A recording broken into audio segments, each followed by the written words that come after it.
It had been years since I'd bought anything truly for myself. My house, my first real purchase.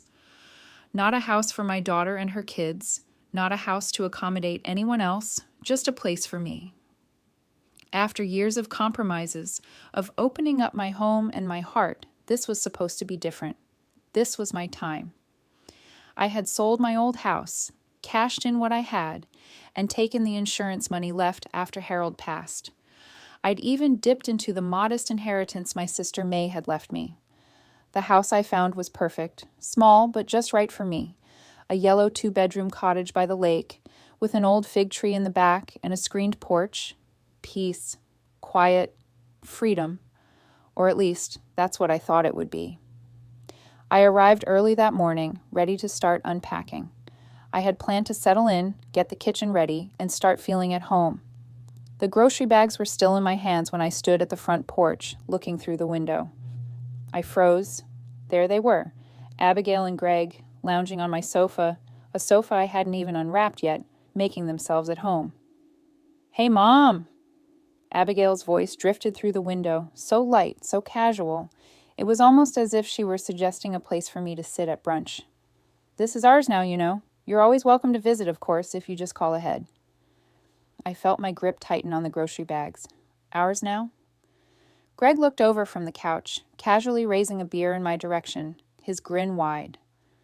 "Hope you don't mind, Mom," he said. "We figured it would be easier if we just got settled in. You know, make the transition smoother." Smoother. That word again. The same phrase they always use to justify their decisions without consulting me. It just makes sense. When Abigail's marriage had fallen apart a few years ago, I had opened my home without hesitation, made room for her and the kids. It didn't matter that my house was small, or that I had my own plans. I made space for them. When Greg moved back in, I swallowed my discomfort. But this time, I had made a choice. This was supposed to be different. This was the house I had bought for myself. I stepped inside, placing the grocery bags on the hallway bench. It all felt absurd. Here I was with my hands full of snacks, ready to create a welcoming environment, but it was already taken.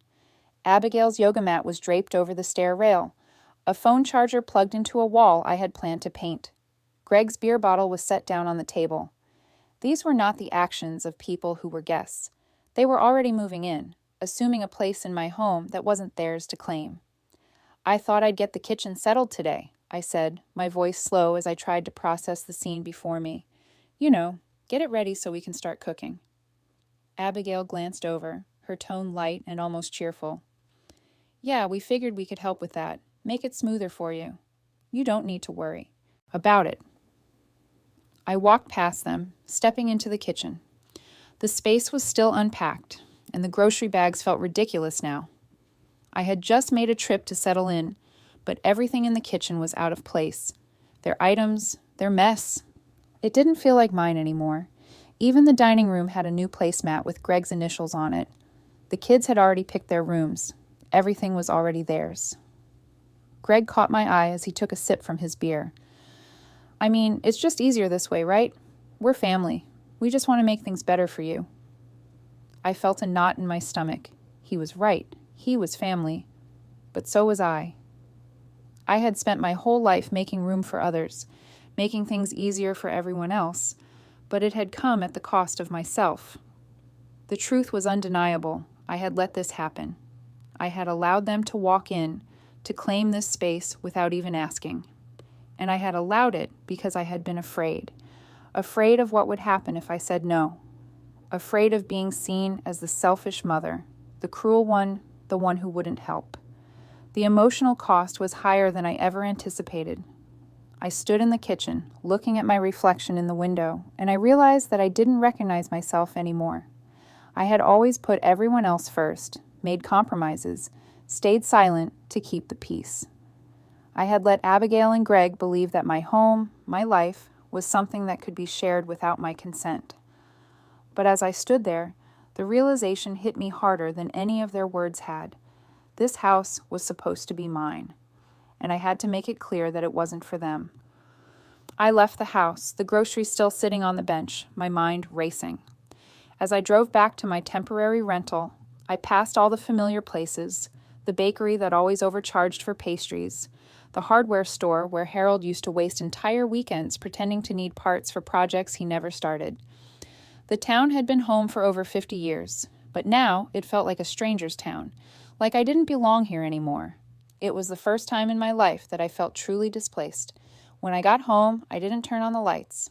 I sat at the kitchen table, my shoes still on, staring at the envelope in front of me, the deed to my new home, signed and sealed in my name. It was supposed to be my new beginning, a fresh start. But in that moment, it felt like a weight I didn't know how to bear. I made myself a cup of tea, but my hands shook so much that I poured it down the sink. I wasn't angry, not yet. But something else was stirring inside me, something I hadn't allowed myself to feel in years. Enough. I opened the drawer where I kept important documents, mortgage papers, account balances, and the contact card from the lawyer Harold had used when we drafted our wills. I pulled it out and stared at it for a long time. If they thought they could just walk in and claim what was mine, they had another thing coming.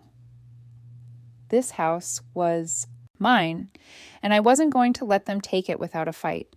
If you've ever felt like you've been ignored, or like your space has been taken without permission, subscribe to hear more about Martha's journey as she begins to stand up for herself. Sometimes, finding your voice is the hardest but most empowering thing you can do. The next morning, I woke up earlier than usual.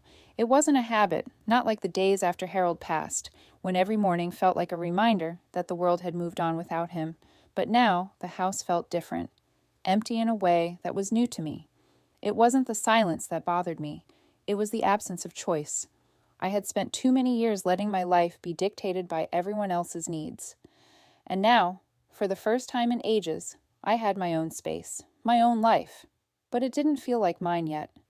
I made my coffee the way I liked it, no sugar, just enough cream to take the bitterness off, and sat at the kitchen table, staring out the window.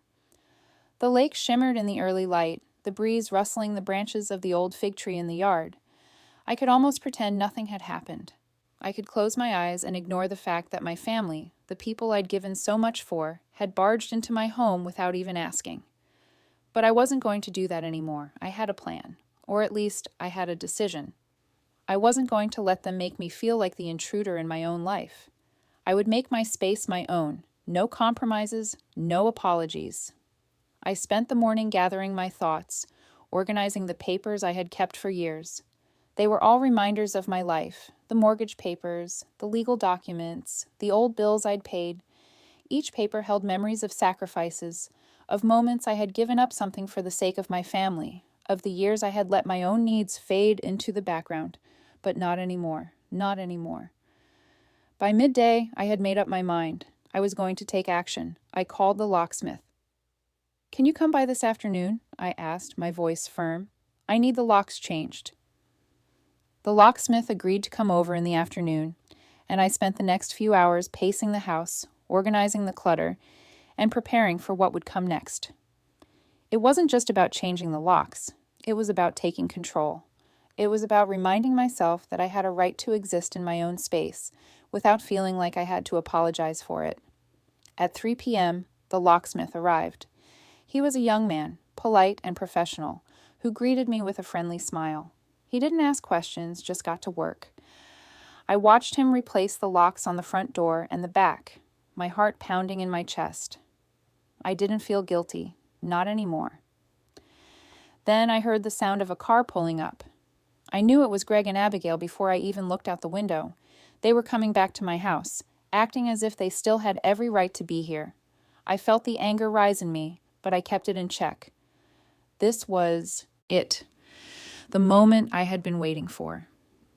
I walked to the door and opened it just as Greg was stepping onto the porch. His face lit up when he saw me, but it quickly faltered when he saw the locksmith. "Hey, Martha," he said casually, raising a hand. "Didn't expect you back so soon. Everything okay?" "I'm having the locks changed," I said, my voice steady. "This is my house, Greg. I've made my decision."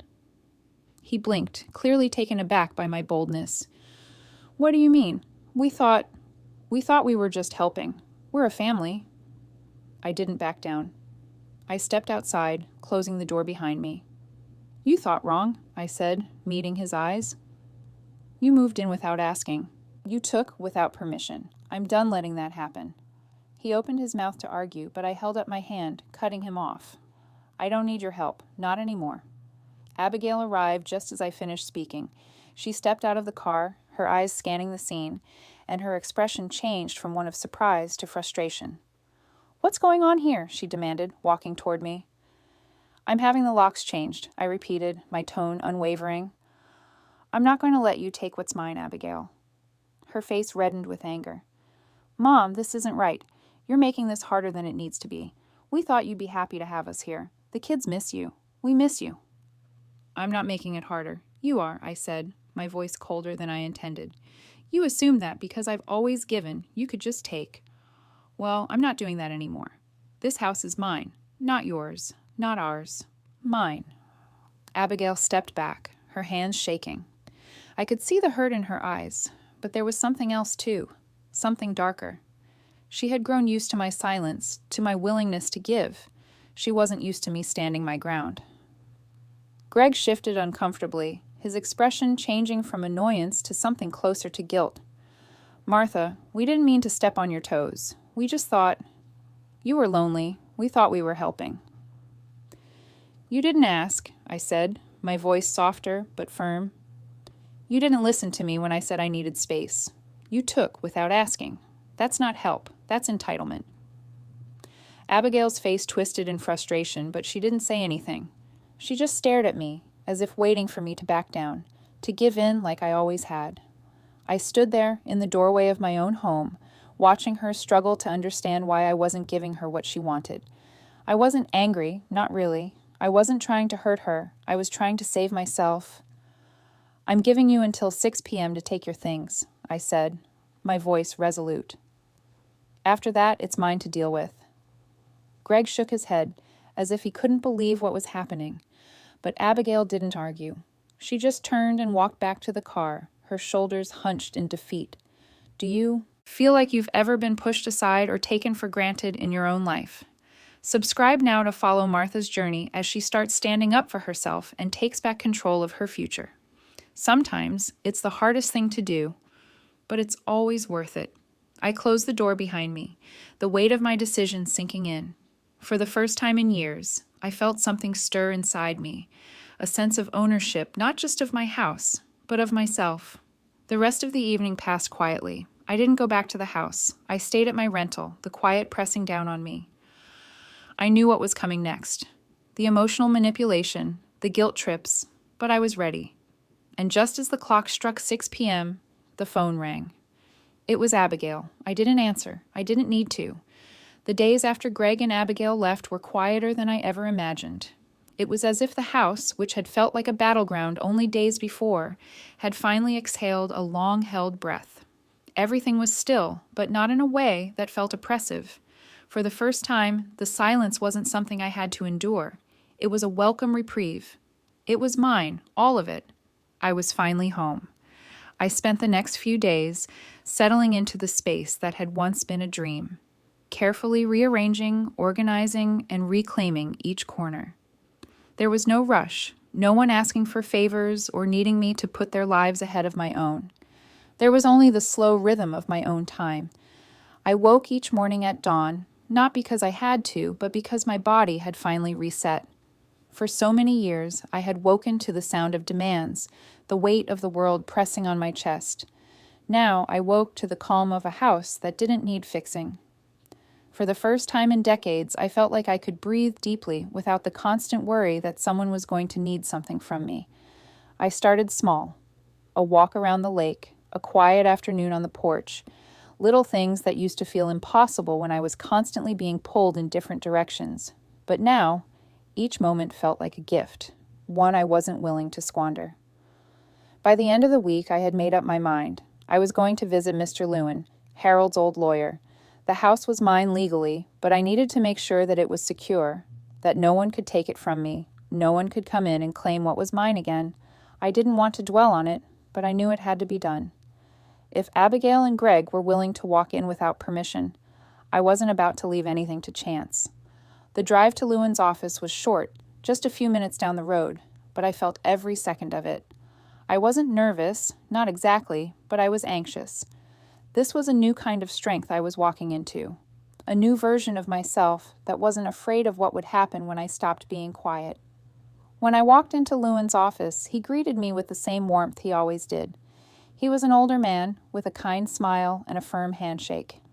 He didn't waste time on pleasantries, and that was something I appreciated.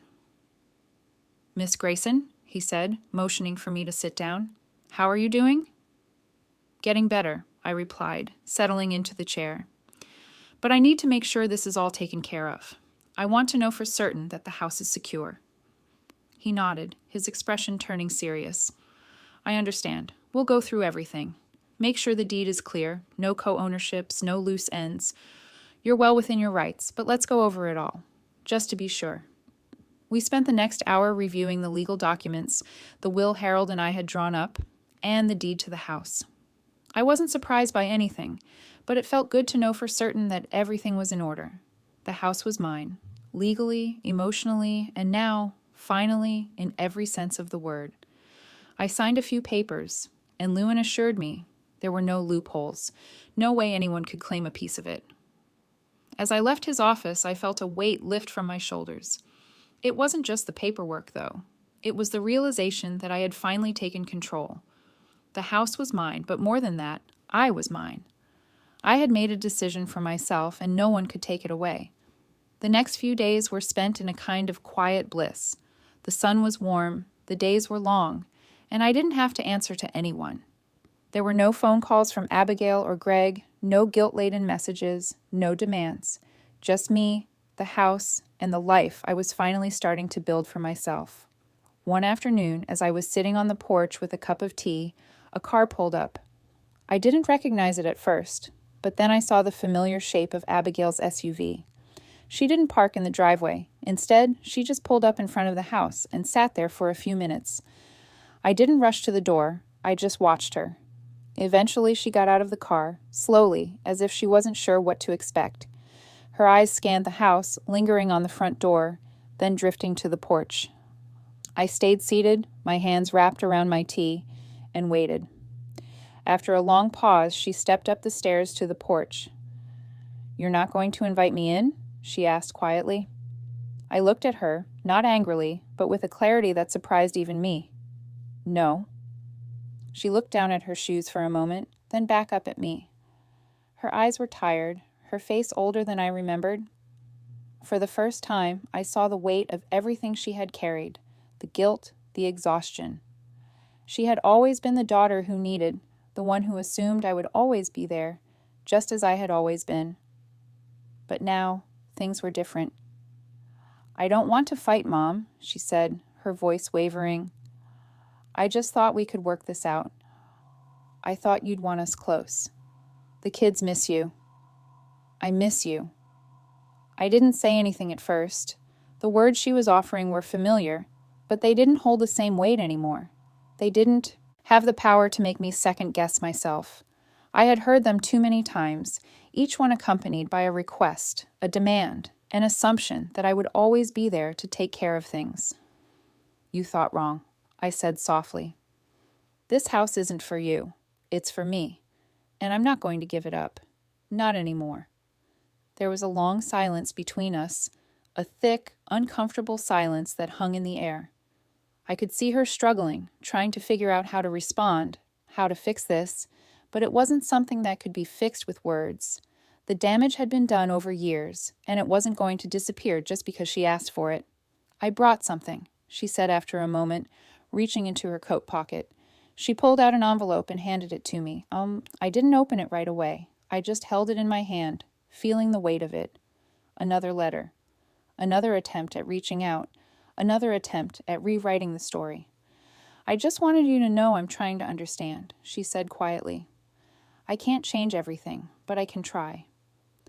I looked at her, really looked at her. The woman who had always assumed, the woman who had never asked, the woman who thought I would always give. She wasn't the same person I had known all these years. She was different now, just as I was. "I'm not ready for visits yet," I said, handing the envelope back to her. "But you can write, and I'll write back. If the kids want to send letters, I'll respond, but that's all." She nodded, her face pale, and turned back toward the car. She didn't look back as she got in and drove away, and for the first time in my life, I felt no guilt, no remorse, only peace. Are you ready to stand up for yourself, to reclaim your peace, and live life on your own terms? Subscribe for more stories like Martha's, as she finds strength in standing firm and setting boundaries. As I closed the door behind me, I walked back into the house, feeling the weight of the moment settle over me. I had made this decision. I had chosen myself, and it felt good, even if it was hard. The next morning, I sat at the kitchen table, writing letters to Max and Ellie, the grandchildren I hadn't seen in weeks. I told them about the ducks that swam by the porch, about the wind chimes I had hung in the fig tree, about the books I was reading, and the little things that made life feel whole again. There was still a hole in my heart. There always would be. But for the first time in a long time, I wasn't afraid to feel it. I wasn't afraid to face the silence and allow it to be mine.